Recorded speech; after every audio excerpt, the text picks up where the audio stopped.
Welcome to the National Library. I'm Kevin Bradley. I'm one of the Assistant Director Generals here. And before we start, I'd like to acknowledge the traditional owners on the land on this land where we meet, and pay homage to their leaders past and present, and extend that to any Indigenous people who are with us today. Thank you for coming along to this wonderful concert, our annual folklore concerts that we have here at the National Library. We're in for a very special treat today. This is the 24th Folk Festival concert held on the Thursdays at the National Library, and we're very privileged today to have the Darwin Rondalla band here to play with us, or the Darwin Rondalla. The vibrant music, and I'll read you a little of my notes here because it's just so wonderful, and we're so excited to have them here. I know we've heard about the music for quite a time, and to find that we have these performers with us is marvellous. The vibrant music and dance heritage of Darwin's multicultural music community remains as strong today as it did in the 1930s. In those early years, Old Darwin was a growing commercial hub and a cultural melting pot at the top end, and attracted people from the world over, especially from Asia and the Torres Strait. They came with their families to work in the pearling, trocus fishing, live cattle export, construction and mining industries, and their descendants continue to make their mark on Darwin current music and dance culture. Now, while early colonial Darwin sported the usual array of musical societies, choral groups and even a brass band, by far the greatest legacy was the flourishing string band era of the 1930s and early 40s before the Second World War. Born in the Cabillo family big house within the diverse yet close-knit police paddock community, the early Filipino rondallas, string bands, paved the way for a proliferation of string bands in the 1930s until the bombing of Darwin in 1942. The Darwin Rondalla was re-established in 1993, and some of those members are descendants of that first band. Now, the man who brought this together and has brought the past 24 concerts here to the National Library, and for 26 years has been bringing people for us to record in the studios, of course, is Rob Willis. Rob Willis is well known to us as one of our oral history interviewers, social history recorders and folklorists who's been working in the field since the 1980s, including work with John Meredith, and indeed we've done a couple of trips ourselves. We have indeed. And it's always a joy to have Rob along, because he brings his vibrant energy to join the vibrant energy of this group here. I think we're in for a marvellous musical lunchtime. So please welcome the Darwin Rondalla and Rob Willis.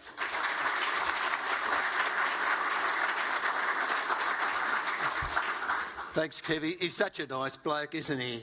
Yeah. Talking about sucking up energy from enthusiastic and lovable people, I'm way up there from this mob, I tell you.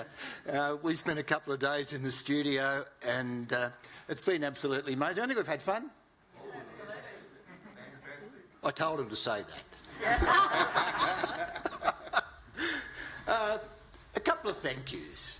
This wouldn't happen without the National Library of Australia, and I'm going to thank all the staff, but in particular the wonderful people in oral history and folklore. They are amazing. Thank you. They can't go far enough to help us and to accommodate and provide sandwiches for our people, or coffee.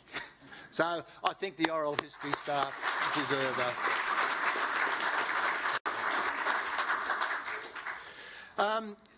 we've got a bit of a first here too, that this concert, I believe, is one of the first live streams that we're doing from the National Library Auditorium, and it's a great auditorium too.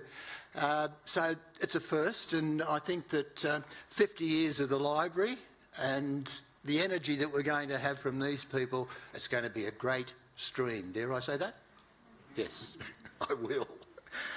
A couple more thank yous and acknowledgements. First of all, to Jeff Caulfield, who's sitting over there in the front. There's going to be a bit of history intertwined with with the music that we're playing, and really it was Jeff in Darwin that got this whole ball rolling, this whole thing, the whole concept of what was going on, and the recordings, which I think we do have in the library, don't we, Jeff?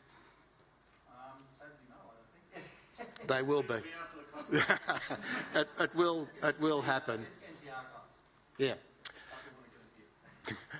And of course, I couldn't do much without my wife, Olya, the brains of the organisation. Thanks, Ollie. I'm going to start with this handsome gentleman over here with the black hat. And the beautiful ladies with the black hats. Felino is the... Do you have an official title, Felino? Not really. The one who I'm the one who whips them into shape. You know, yells at them all the time, and when they do their practice. Would you like to introduce them, please? Sure. So my name's Felino Molina. They call me the musical director, but I don't know. I just give them the music, and I say, well, that's just a guideline. So, we'll have a look at how it goes. First one is Mary Louise. She's the one who's playing the bandurria over here. And then we have Ed. He's playing, just show it up, what we call the octavina. And then we have Brenda Cabillo. And then my lovely wife, Sarah. She's playing the guitar. And then we have Bong Ramillo. And we have Donny Cabillo. And last but not least, the bass player. That's also my son, Miguel Molina.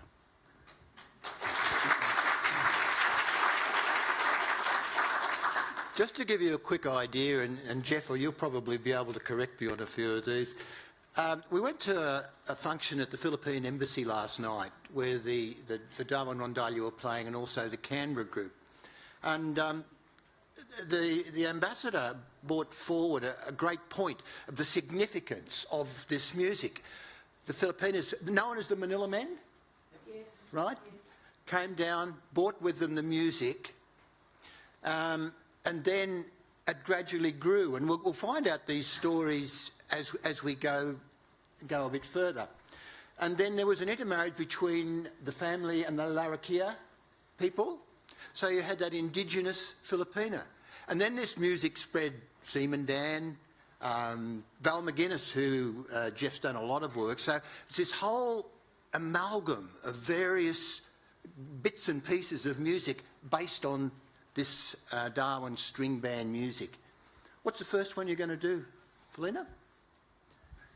The first one we'll play is called Nasudi. This is it's a version of one of Italian music, actually, that's been adapted to become a Filipino dance music. It's called Nasudi.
Don't you love the sunglasses? As well as the Filipino music that was there, Darwin, of course, had its own traditions and a dance tradition too. And one of those traditions is what they call the shake hand dance. Now, we're trying to work out whether the dance itself is peculiar to Darwin. The music, you think, is Filipino? So Robin was sometimes known as the Filipino barn dance as well. Oh, right. Thanks, Jeff. Yeah. So what's going to happen now is that the lovely Brenda is going to teach me how to do the shake hand dance. You're sitting riveted in your seats, aren't you? I promise I'll try and remember it. The old ladies in Darwin know it much better. Come and join in.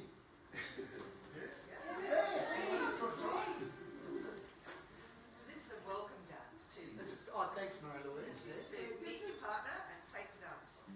So when you came to Darwin functions in those days, this was the greeting that they had.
By the way, dance collections are a very, very important part of what we do, and we sadly miss people like Shirley Andrews and Peter Ellis, who are doing such amazing work.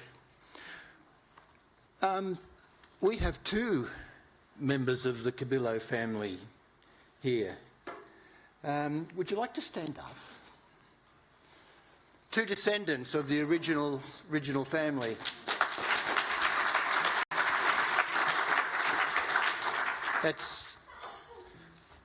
And Donnie, we might ask you, you were involved in the second generation of the Rondalla, which we'll get to in a moment, but how does it feel with that sense of history with what you're doing?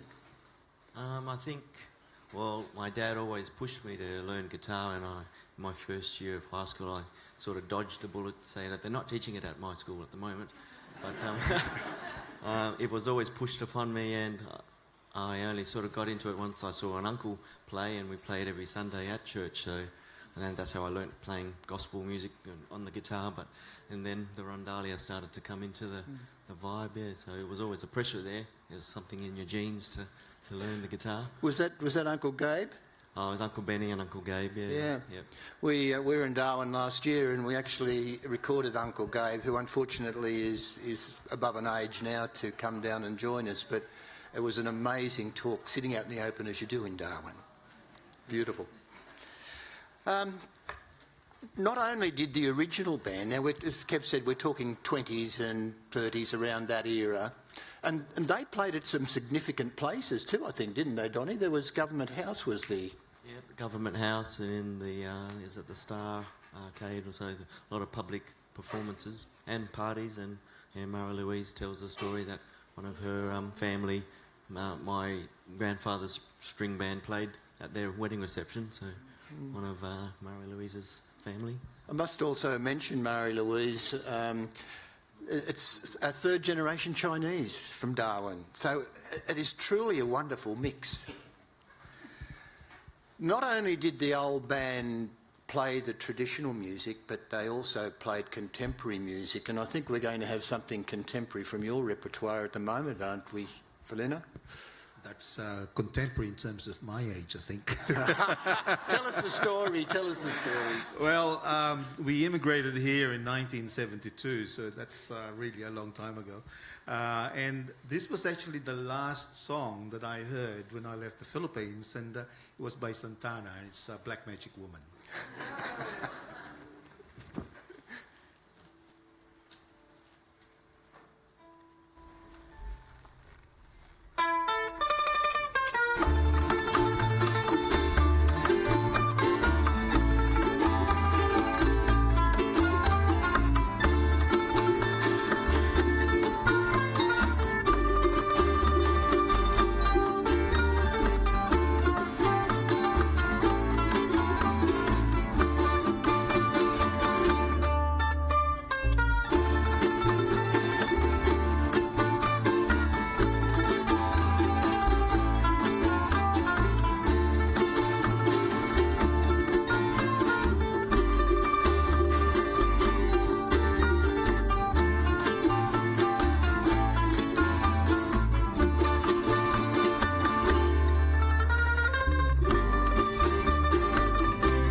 You enjoyed that, didn't you, Felina?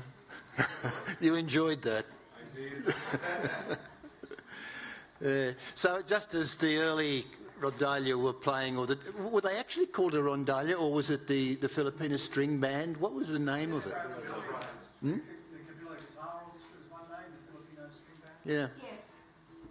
And I think it also, as it split off and went into places like the Torres Strait with people, Seaman Dan was involved with the early groups. And Val McGuinness, who was a great string band player from TI, I think, from Thursday Island, that music. So the music sort of spread all over that way. But sadly, during the bombing of Darwin, Donnie, can you tell us the story of what happened there and what happened to the band? my grandfather, John Rocky, was the band leader of the four brothers, and on that day he went to work. He wasn't supposed to work that day on the wharf. He was covering for my granduncle, Uncle Eddie, but he went to work and got a gang together, and yeah, that was the day the Japanese came to Darwin, and that was the bombing of Darwin. So yeah, that was the end of the that first generation Rondalla band. And here we are. And there's always a but, and thank goodness there is a but. In 1993, Bong Grimilo, a gentleman in the black hat, and a friend wrote a play, and I'll ask Bong to tell us about that and how the new generation of players emerged. I met Gary Lee in the lift at the Australia Council because I was there with some Filipino theatre workers. So I was introduced and he told me, look, my great-grandfather is Antonio Cobilo from Calapi, Bohol. And in 2 minutes, we decided we would produce a play about the family. So Australia Council gave us some support, and he wrote the script. And my job there, one of my jobs was to look after the music. So we decided to set up a Rondalla based on the Cobilo Brothers orchestra, which, by the way, was also mentioned in part by Xavier Herbert in Capricornia as the Ponto Brothers Orchestra. So that it was that prominent, that kind of music at the time. So you can look it up, Xavier Herbert's Capricornia. So we ordered some instruments from Manila, because we would be Manila men and Manila women. Manila men, I think in Forrest's book was described more, they were quick with their knives more than with their instruments, but anyway. Then we commissioned some arrangements and performed the music live. So we had an 11-piece rondalla on stage for the play, which Gary called Keep in My Heart, La Roquilla Filipino Love Story. So Keep in My Heart is an expression in Darwin. It's a Darwin idiom. So Donnie, Ed over there, and I were part of the original band for the 93 iteration of the Rondalla. Brenda was an actor, so she couldn't play in the band with us. Then she did dance as well. So we did. We played for a while. We had a rest when Felina and family had to work overseas for a while, and I needed to do other things. But we came back, I think, about 9 years ago, when 2007, to do a reading of the play while we did the music live for the Darwin Festival. And we've been playing regularly since then. And as I said last night at the function, we'll be playing till we drop dead, I think. I'll ask you a little bit more about the play after we finish this next number, which you wrote, I believe. You thought you'd get rid of that, didn't you?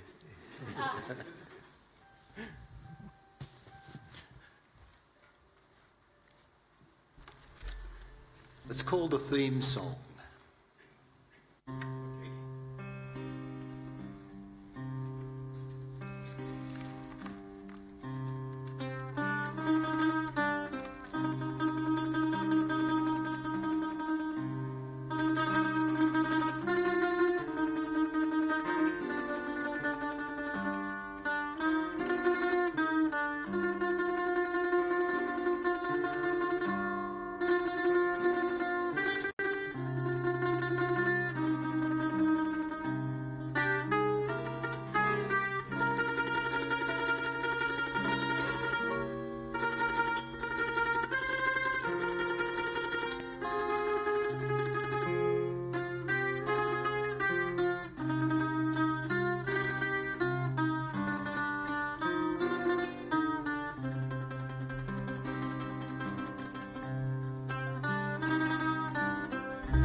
Beautiful. Bong, could you give us an outline of the play and how it developed, please? Well, it tells the story of Antonio Cubillo, who came from the Philippines, from Bohol to Darwin in 1895. He married Lily Makedi, who was the daughter of George Makedi and Annie Doon. Lily Makedi was a Larrakia woman. They had, I thought they had 10 or 11 children, of which John was one, Donnie's grandfather. So we traced that. We retold the story with some artistic license, according to my colleague Gary Lee, because as with many families, not all family members agree on the details of family stories. So it was a beautifully told story. Till it ended, the play ended with the filing of the Kenby land claim, which only last year was granted to the Larrakia. So it took, that was started in the 75, that land claim. It took a long time. So it told snippets, I guess, of stories of different family members, of different branches of the family. We used old photographs from different family members who were very reluctant to lend us the photos. Because a lot of the photos survived Cyclone Tracy. Many photographs and mementos did not. So they trusted Gary and I, so we spent a few days locked up at the museum and art gallery of the NT, making slides of the photos. And we were projecting the photographs, the slides, while we were playing music. And I was told there were many people teary-eyed or actually weeping at seeing these old photos, which were hidden for many years, and no one else could see them, not even other family members. I guess to capture the story, I wrote this. It's sad because the story of Antonio is a bit sad. He had to return to the Philippines before the war and was stuck there and died there. So he never was reunited with the family after he went. So it's also based on the song form of the Kundiman, which is a Tagalog song form. I'm Tagalog. Antonio was not. He's from Central Philippines, from Bohol. So I tried to have elements of the Balita, which is the song form from that area, from Central Philippines. And a lot of songs from the Philippines, traditional songs, are sad. They're minor keys. There's a major case in the middle of it, but it returns to sad, which would you think why? Because we're always laughing, as you can tell. So that's I guess the tension of which I think the Cubillos would know about, the tension of people who are colonized and all of that. Sometimes the only thing you can do is sing sad songs, but also laugh.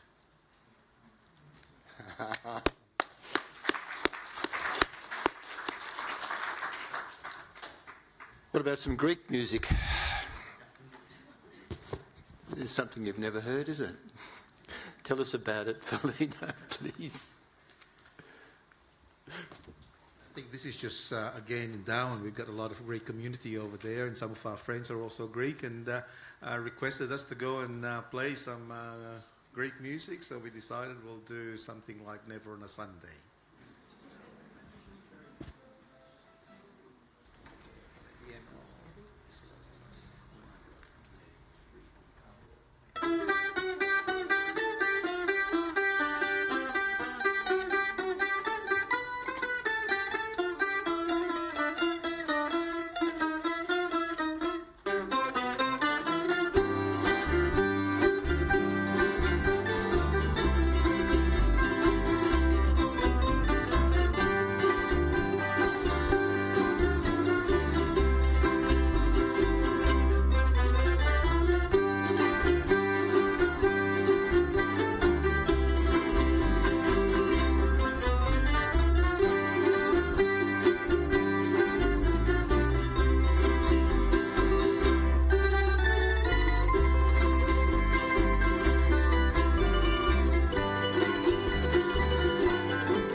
didn't realise until we got to Darwin that they were still doing the hula. They did. There was this influence of island music as well. And I don't know, might have been you, Brenda, was telling me something about that the hula was still being done at house parties. Oh, yes. It's something that all of them, the Indigenous, the First Islanders, Filipino, Indonesian. Oh, definitely. They all love to get in and do the hula. Absolutely. I'm still doing So- 80 odd. Yes. Graham Seal mentioned at his great talk an hour ago now that great folk song collector or disseminator Burl Ives. This is a folk song that was made popular by Burl Ives, and please, singing is allowed. Dancing too. Dancing too, yes. Hula. So this is the Hawaiian song called Pearly Shells. So you're quite welcome to sing, to dance, or do the hula. Okay, 1, 2, 3, 1, out the 2, 1, 2.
If you're at the folk festival, they will probably be playing more traditional music, as well as the lovely stuff that they're... Sorry, stuff, that's not the right word, is it?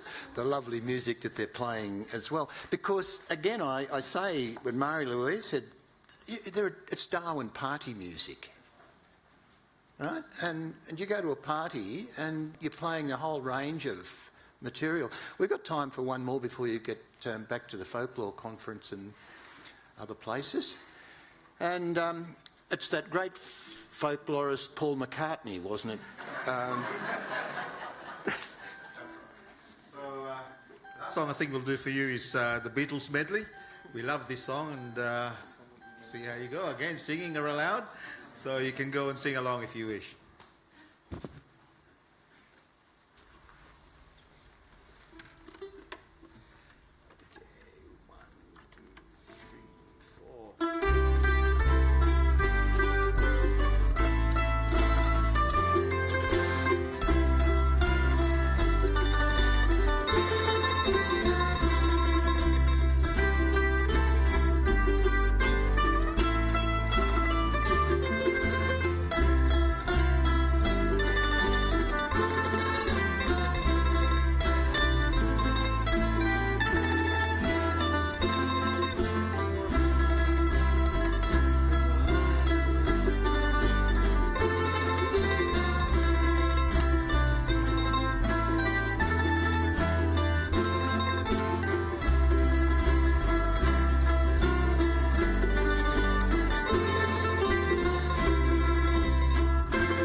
before we go completely, does anyone like to ask a question of these wonderful people? I'm sure they'd only be too happy to answer it.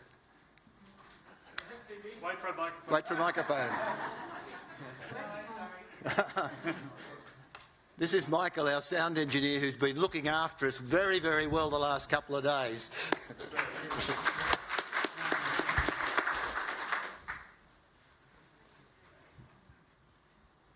No questions?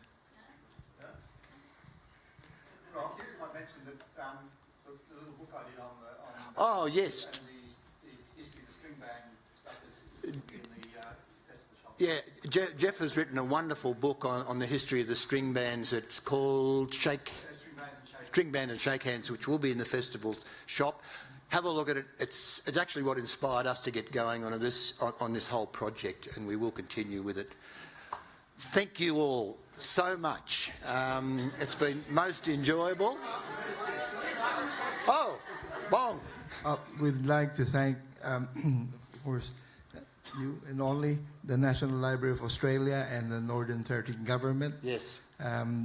who sponsors us through a Regional Arts Fund grant. So that means you have brought us here. Thank you.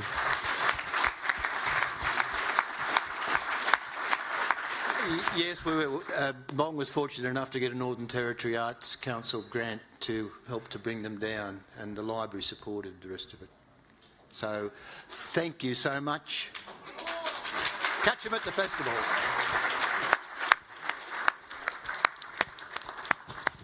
So, that's a great welcome into Folk Week as it has now started. The festival starts tonight. The Folklore Network Conference is continuing right immediately after this finishes, and we can all head upstairs. And I just realised that the library, which is celebrating 50 years of this building, though we trace our history back to Federation, 50 years of this building, for half those years, Rob has been holding concerts here at the National Library, which is a wonderful thing and deserves applause. And the Darwin Rondalla. Thank you very much.